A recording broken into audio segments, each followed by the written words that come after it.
Hello, everyone, and welcome to this live stream on Sunday, September 15, 2024. So today I'm gonna, I thought I'd talk a little bit about bebop scales. Maybe talk a little bit about footprints and chat a little bit. So please do say hello and let me know what you're working on. What's it like for you the first time you pick up the guitar of the day?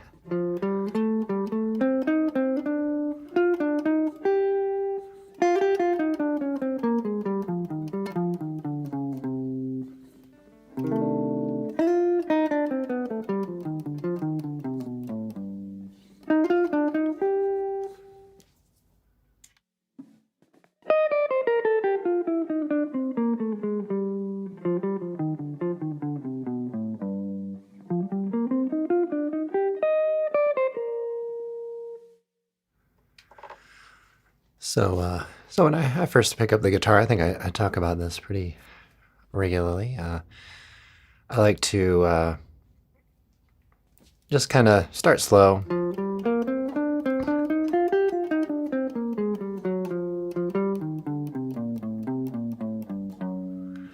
Go work through exercises, work through scales and arpeggios maybe.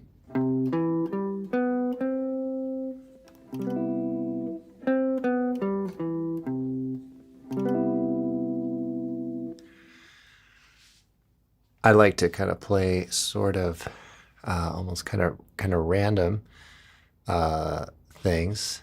Maybe pick a progression, maybe move it around the neck a little bit.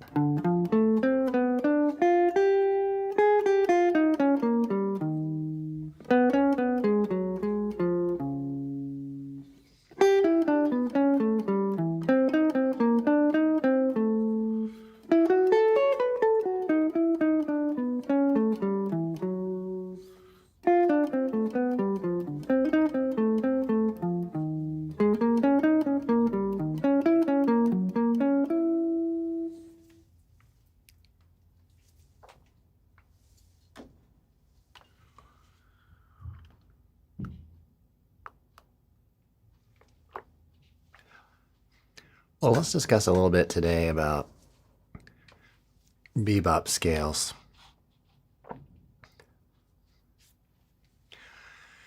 We have bebop scales that are 8 notes. We have bebop scales that are 10 notes. And maybe I'll start out by discussing a little bit about, why it's important, or why it could be important to your playing and improvisation. Let's say we've got change my screen here. Let's say we have a C major chord. So when I think C major or 7 or C, anything under the umbrella of major, take the more consonant tones here. So we have a C major triad, and then the 6 is gonna also be a fairly consonant tone on the chord. Really, the major 7 is a little dissonant. It's a pretty sound, but it's a dissonant sound. So rather than thinking in terms of the 7, even though it's a chord tone, we'll think in terms of the 6. So what does that leave us with? We have the C major triad, right? And then we have a 9, which is consonant, fairly consonant, and the 6, which is also a fairly consonant tone. And so that gives us how many tones? 1, 2, 3, 4. So we'll say 6 or 9. Okay, so we're looking for 4 notes here. So let's go back to let's scratch the 9 here for a minute. I'm thinking more in terms of the 10 notes. So focus on the 8 note bebop scale start out. So we have the major triad and then the 6th. Okay. So now when you play, if you want to play those on strong beats like 1, 2, 3, 4, you could put a note in between each one of those. So we have 1 and 2 and 3 and 4. Okay. And then we will get back to the root note. Let's say on 1. So we have 1, 2, 3, 4, 1. So then you have 1 and 2 and 3 and 4 and 1.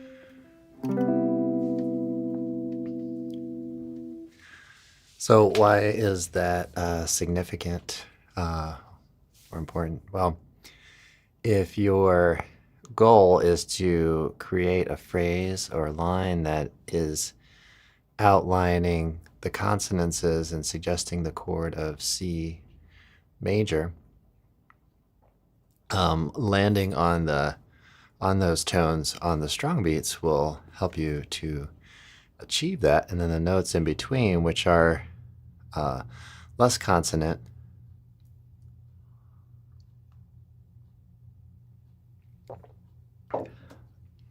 those will land on the end of the beat and kind of move you toward the note. So experiment with the bebop scale. So in the shorts that I've been releasing this past week, we had the tonic major and we had the tonic minor. Tonic minor gets a little bit complicated because we could have sounds like minor major 7, or we could have minor 7, and then the 6 is sort of consonant, right? So again, take a minor chord, which you intend to use as a tonic chord, not a predominant chord, and find the triad. So C minor triad. Okay. And then put the 6 in there. Right? So really the only difference is between this one and the major is that this one has an E flat. Okay. And so then, and in one of the shorts, I only did one of these 2 scales, but you can do a melodic minor. So you put the notes in between these 4 tones, right? So 1 and 2 and 3 and 4 and 1. So in that case, I was playing from melodic minor.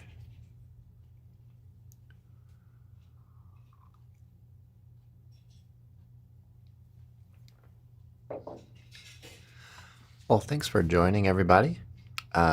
Sunday morning here. Doing a little live streaming. And I've been getting on once or twice a week. Actually, been doing twice a week, and I'm hoping to get up to 3 times per week. And playing a little bit somewhat in the morning and talking about tunes. I'm streaming on mobile as well as desktop, or vertical and horizontal. Played a gig last night. Really nice, actually, in my local town. So it's pretty cool, right down the road from me. And outdoor concert. And the weather was great, and the band sounded great. Really feel very grateful to be a part of it. It's really cool, and also so helpful to have that concert here, right? Because they talked about my local lessons studio, and as they announced it, and so that was really cool. Had a bunch of students there, so really grateful that some folks came out, and it was packed. I looked up at the very end and said, "Wow, this place is pretty packed up."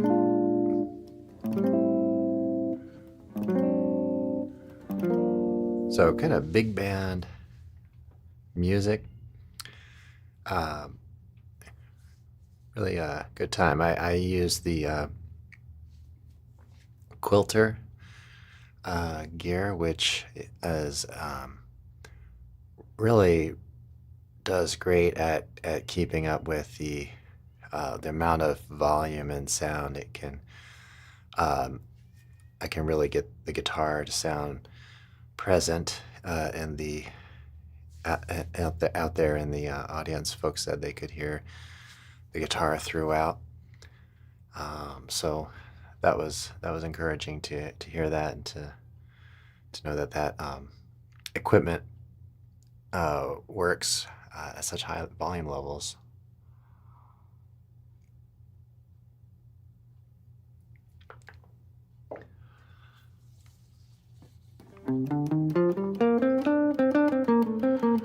I have no sponsorship from Quilter. I'm just kind of giving my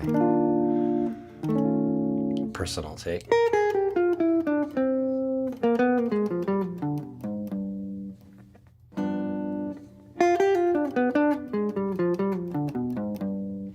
I will mention that since reaching the 10,000 subscriber mark, YouTube has opened up this little affiliate store on my channel, and so I have put some gear on that store that I actively use. All right, well, my wife has said hello. Great audio. Okay, glad to hear it. Yeah, our community enjoyed the Blue Moon Big Band. Yeah, it's the Blue Moon Big Band. They have a bunch of CDs. They're played on the radio at times, and I'm on their latest album. I joined, not sure how many years ago. It's been quite a few, but really happy to be a part of the efforts of these really incredible musicians.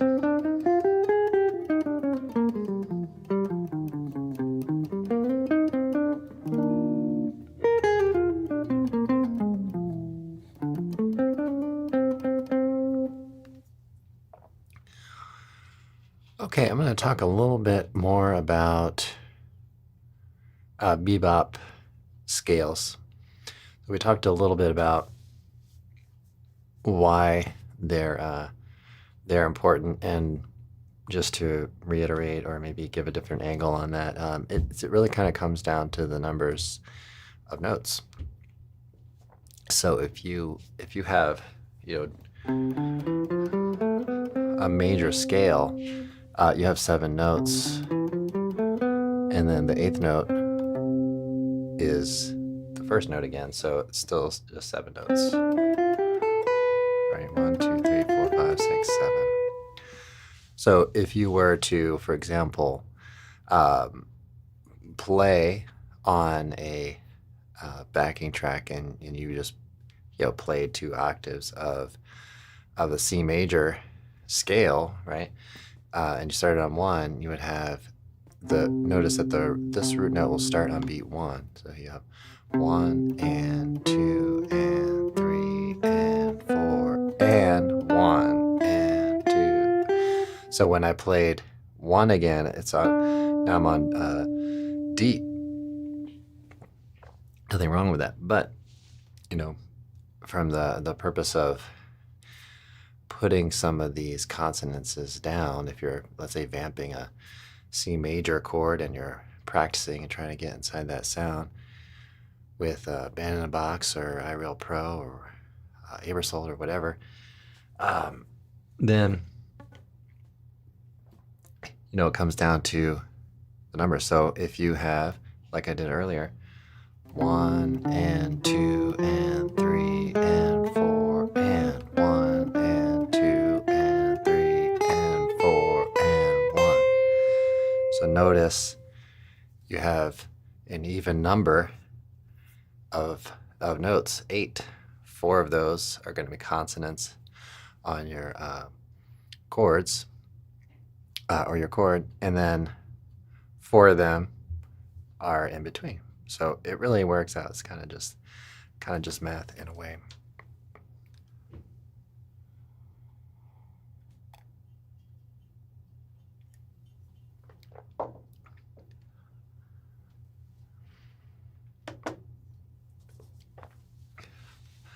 So we have tonic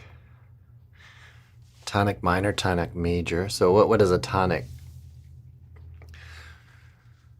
So you can think of a tonic as a note that you would hear as things kind of gravitating towards or moving towards or wanting to go towards, right? So if I play something like you already probably hear the tonic, which is this, right? So that's sort of like a phenomenon, right? So you give your ear a few notes, and then you kind of hear that note. That would be the tonic. So if we have a chord built on the tonic like C, right, that would be a tonic major chord. We can also have tonic minor,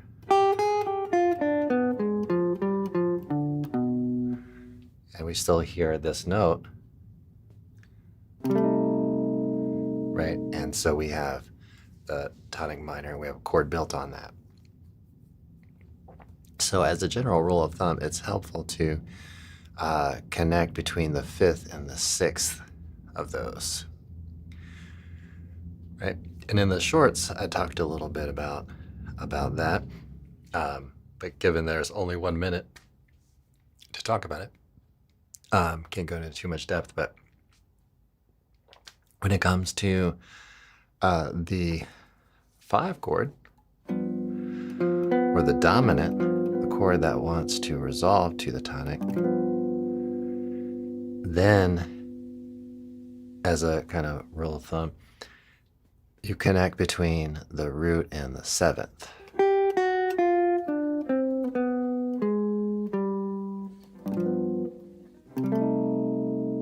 Right? So that gives us 8 notes, right? And so we have the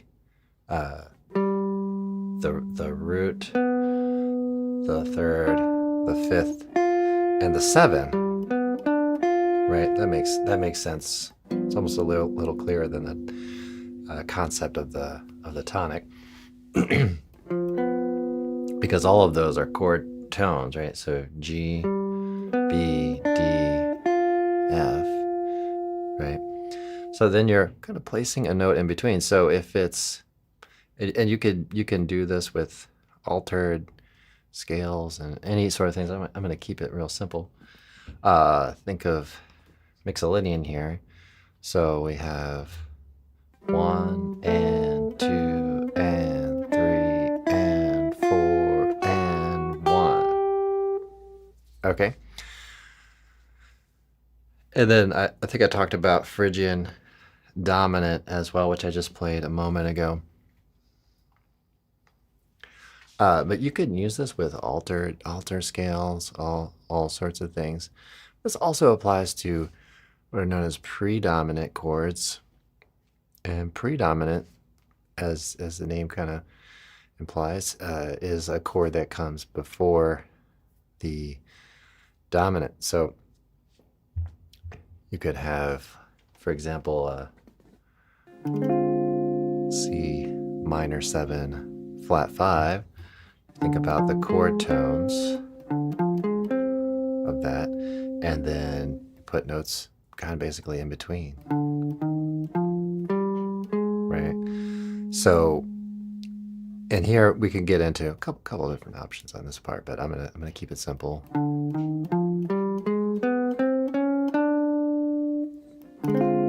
But you could also play.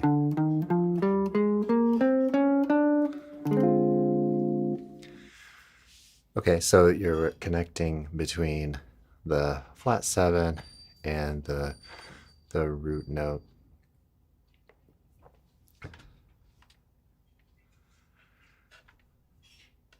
Right. So that might be a good approach for folks.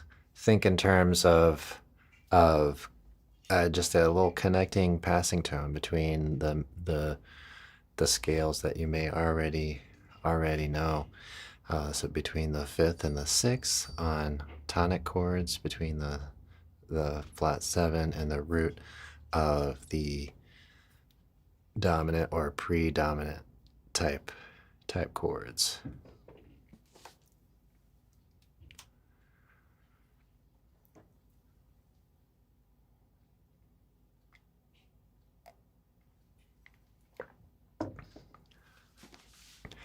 So I think I mentioned last time about this coffee mug and stuff, and that came from a student who's a really big Beatles fan.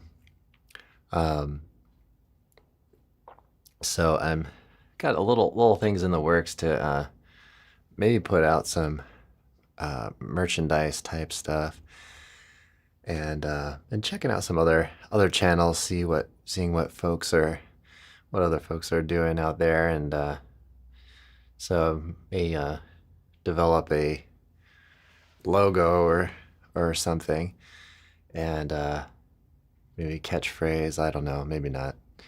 But also plans to put a workshop together, perhaps meeting on WebEx, which is what I use for my online lessons.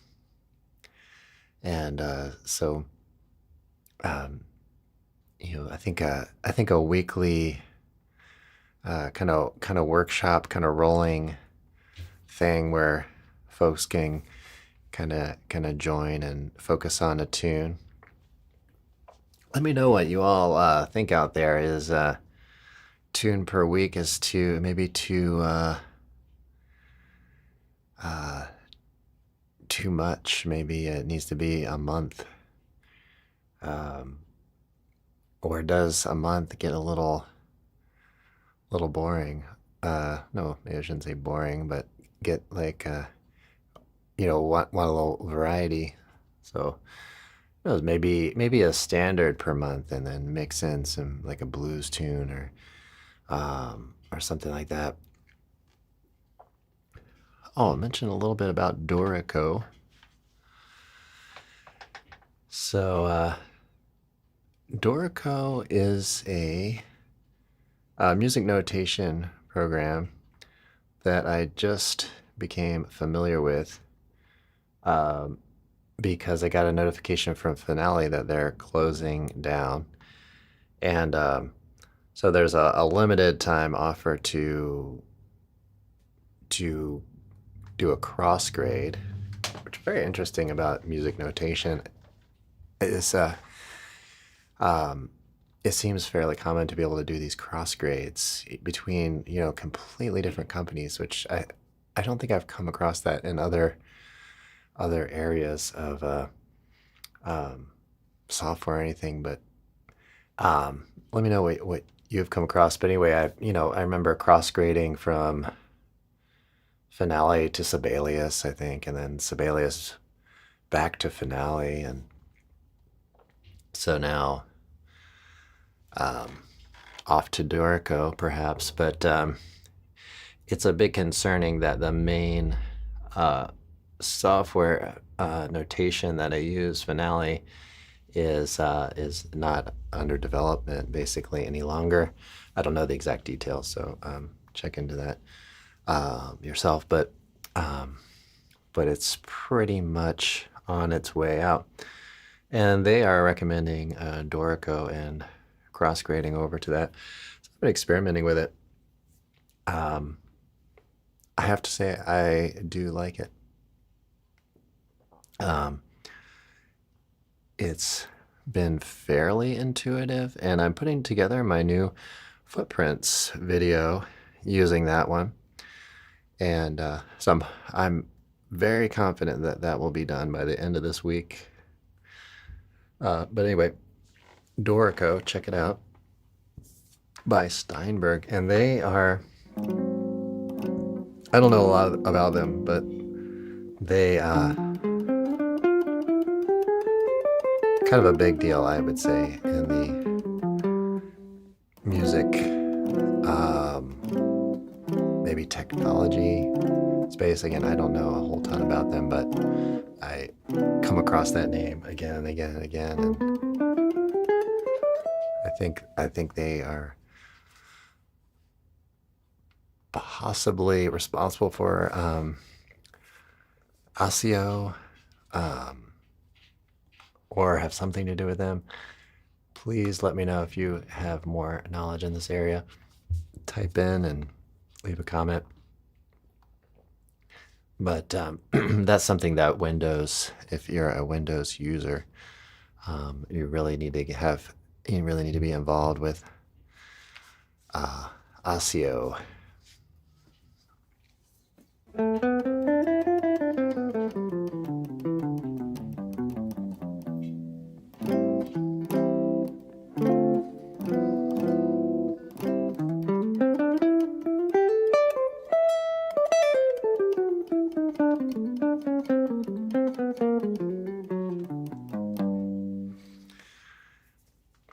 Okay. Well, why not talk about 10-note bebop scales? Maybe first, before we get into it, another reason to really be thinking about these bebop type scales is when you have lines and you want to create stepwise motion. So you want half steps and whole steps, then these can be very helpful for that, creating lines or smaller intervals and moving through the changes. So aside from the even number aspect of it, there's also the aspect of having small steps. And so if you have been working towards outlining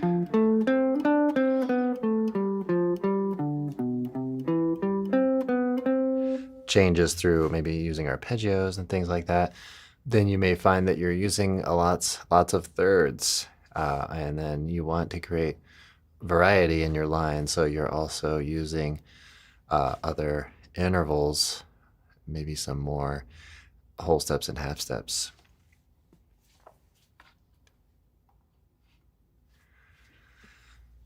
So we have back to C major. Get back to what I was talking about before. If we have not only the triad, the 6, but also the 9, so basically a pentatonic scale, major pentatonic, then we can create half steps between those as well. So we get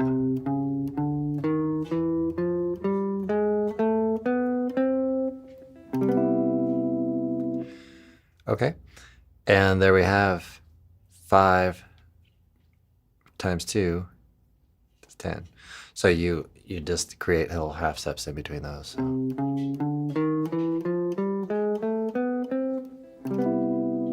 So then you can create these lines that are kind of connected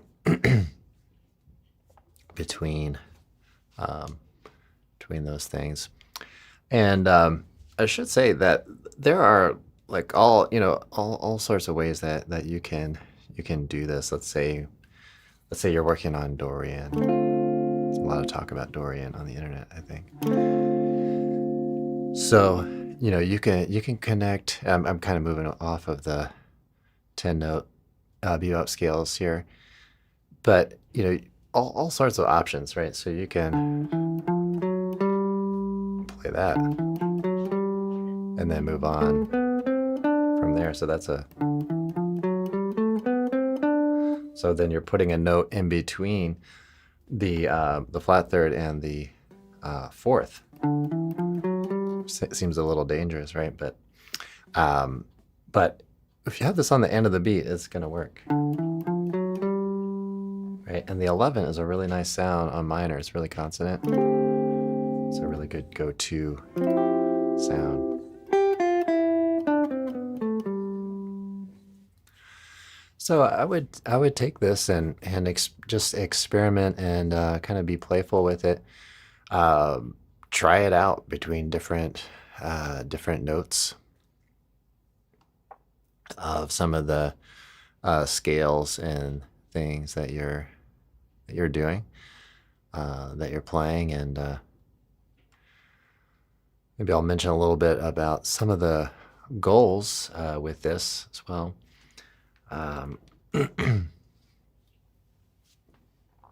So if you have a goal, right, to improvise, right, to create lines and melodies, this some of these studies and things will help to equip you with familiarity for your ear, and some familiarity for the shapes and things. So try to keep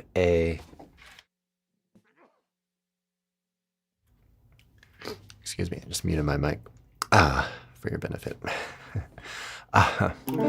So try to imprint, visually and spatially, like a chord, like try to visualize this chord, not only like the shape, but also the sound of it, but both, as you play through,